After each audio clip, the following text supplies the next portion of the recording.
Warning: these stories contain disturbing content and may not be suitable for all viewers. Viewer discretion is advised. Jeffrey Dahmer, also known as the Milwaukee Cannibal, was one of the most infamous and disturbing serial killers in the history of the United States. Born on May 21, 1960, in West Allis, Wisconsin, his story is filled with darkness, depravity, and a series of heinous crimes that have left an indelible mark on society. From an early age, Dahmer exhibited disturbing signs of cruelty and violence. Even in adolescence, his antisocial behavior and macabre fantasies became evident. He began to have thoughts and fantasies about murder and necrophilia, developing a morbid attraction to dead bodies. Dahmer's first murder took place in 1978 when he was just 18 years old. He chose a hitchhiker, whom he brought to his home under the pretense of spending time together. However, behind that facade lurked sadistic intentions. Dahmer drugged and killed his victim, dismembering his body and disposing of the remains. Over the following years, Dahmer continued his escalation of violence and perversions.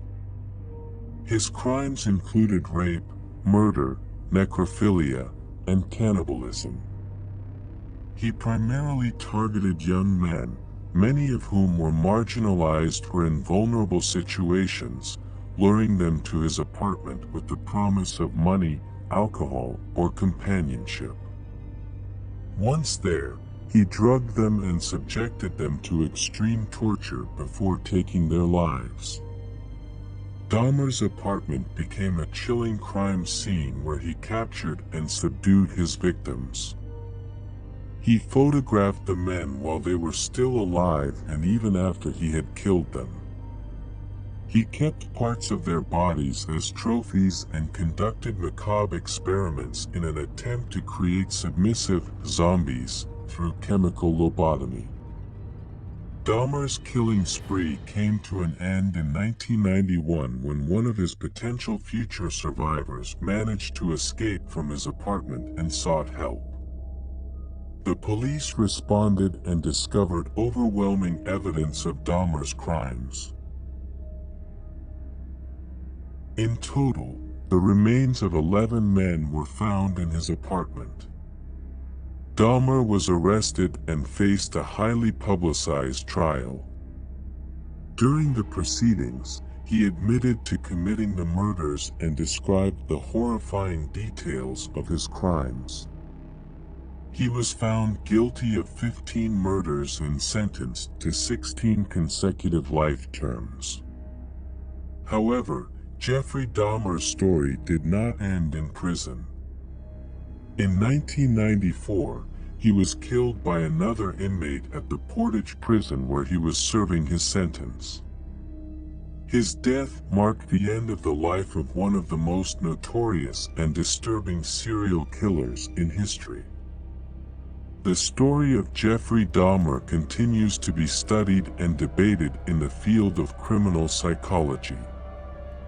His psychopathy, motivations, and the factors that may have influenced his development as a human predator have been thoroughly analyzed. His case has also served to highlight the importance of early detection of disturbed behavior and the treatment of mental illnesses to prevent future acts of violence. Ultimately, the story of Jeffrey Dahmer is a chilling reminder of the capacity for evil and depravity within the human being. His life and crimes have left an indelible mark on the history of criminality, and his name remains synonymous with horror and morbid fascination in society today.